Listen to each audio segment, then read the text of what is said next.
hausse d'impôts l'an prochain. 13 organisations patronales viennent d'écrire à Sébastien Lecornu. Oui, et c'est pas le premier mouvement d'humeur. On avait déjà eu la grande manifestation, vous savez, qui était prévue le 13 octobre, notamment par le MEDEF, mais bon, qui avait été annulée suite à la chute du gouvernement Lecornu 1.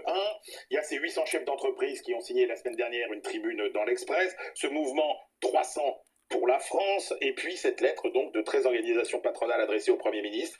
Il faut remonter à la fin des années 90 avec les 35 heures, mais surtout au début des années Mitterrand, après 1981, pour retrouver un tel niveau de colère chez les patrons. Donc c'est pas souvent. Ils protestent contre quoi, ces chefs d'entreprise? Alors d'abord et avant tout contre la déferlante d'impôts et de taxes que leur promettent les députés, dont 21 seulement, on va le rappeler, sont de vrais chefs d'entreprise, 21 sur 577.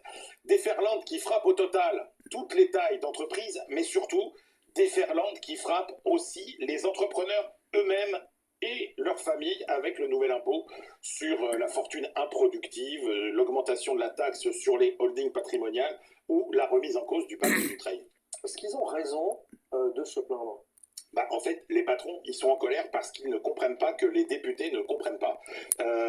Ils ne comprennent pas que les députés ne fassent pas le lien entre, d'un côté, le fait que la France soit le pays qui taxe le plus au monde les entreprises, soit un des pires pays sur la lourdeur et l'instabilité administrative, celui dans lequel le travail est le plus découragé, et puis, de l'autre, le lien avec donc la désindustrialisation et l'appauvrissement plus important qu'ailleurs, le nombre de grosses PME plus bas qu'ailleurs, le chômage et les déficits commerciaux plus élevés qu'ailleurs. Donc, ce qui nous guette, c'est une nouvelle vague d'exil fiscal qui a déjà commencé.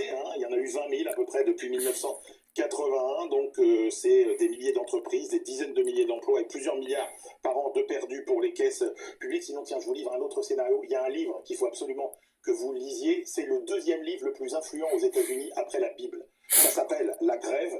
C'est écrit par Ayn Rand, qui était l'égérie des libertariens. Et ça explique en fait comment les patrons et les ingénieurs disparaissent mystérieusement pour se soustraire à la prédation de l'État. C'est un gros roman, mais c'est un roman important. On dit deuxième œuvre la plus importante aux États-Unis. 21 députés sur 577 sont des chefs d'entreprise. Officiellement recensés chefs d'entreprise. Qui pourra expliquer la déconnexion. Merci Emmanuel. Et on vous retrouve à 8h45. C'était votre rendez-vous avec AG2R La Mondiale.